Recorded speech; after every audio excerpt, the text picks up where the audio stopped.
ভারতের রাজনীতিতে গত কয়েক সপ্তাহে এমন একটি ঘটনা ঘটেছে যা শুধু একটি ছাত্র আন্দোলনের গল্প নয়, বরং নতুন প্রজন্মের রাজনৈতিক শক্তিরও বড় একটি বার্তা।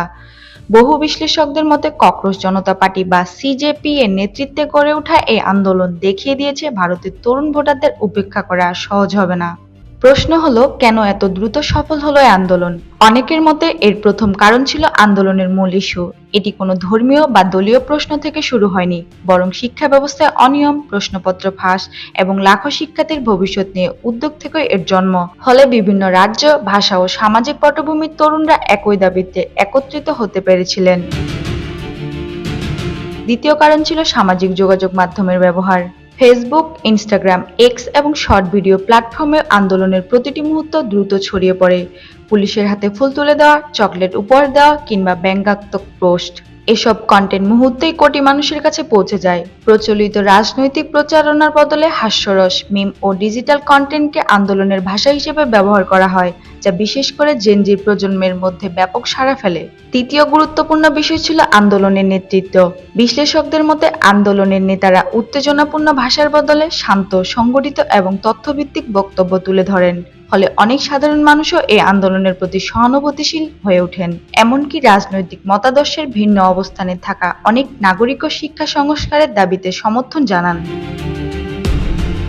আন্দোলনের আরেকটি গুরুত্বপূর্ণ মোড় আসে যখন পুলিশের সঙ্গে সংঘর্ষ এবং আন্দোলনকারীদের ওপর বল প্রয়োগের ভিডিও সামাজিক যোগাযোগ মাধ্যমে ছড়িয়ে পড়ে।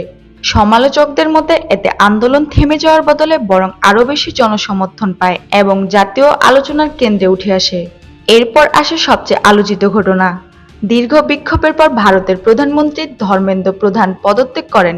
অনেক বিশ্লেষক এটিকে আন্দোলনের প্রতীকী বিজয় হিসেবে দেখেছেন, তবে একই সঙ্গে তারা বলেছেন, একজন মন্ত্রীর পদত্যাগ সব সমস্যার সমাধান নয়। প্রকৃত পরিবর্তন নির্ভর করবে শিক্ষা সংস্কার, পরীক্ষা ব্যবস্থার সচ্ছলতা এবং সরকারের ভবিষ্যৎ পদক্ষেপের উপর।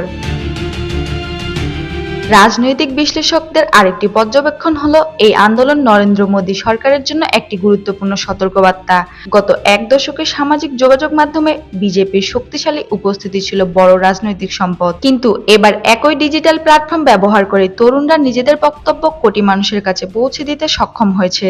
তবে অনেক বিশেষজ্ঞ মনে করিয়ে দিচ্ছেন, একটি সফল আন্দোলন এবং দীর্ঘমেয়াদী রাজনৈতিক পরিবর্তন এক বিষয় নয়। এই আন্দোলন ভবিষ্যতে ভারতের রাজনীতিতে কতটা প্রভাব ফেলবে তা নির্ভর করবে তরুণদের এই সংগঠিত শক্তি ভবিষ্যতে একইভাবে সক্রিয় থাকে কিনা এবং সরকার ঘোষিত সংস্কারগুলো বাস্তবে কতটা কার্যকর হবে তার উপর। সব মিলিয়ে ককরোচ আন্দোলন শুধু একটি ছাত্র আন্দোলন নয়, এটি ভারতের নতুন প্রজন্মের রাজনৈতিক অংশগুলোর একটি বড় উদাহরণ হয়ে উঠেছে। এই আন্দোলন দেখিয়েছে ডিজিটাল যুগে একটি স্মার্টফোন, একটি ভাইরাল ভিডিও এবং একটি সাধারণ দাবি কখনো কখনো পুরো দেশের রাজনৈতিক আলোচনার কেন্দ্রবিন্দু হয়ে উঠতে পারে।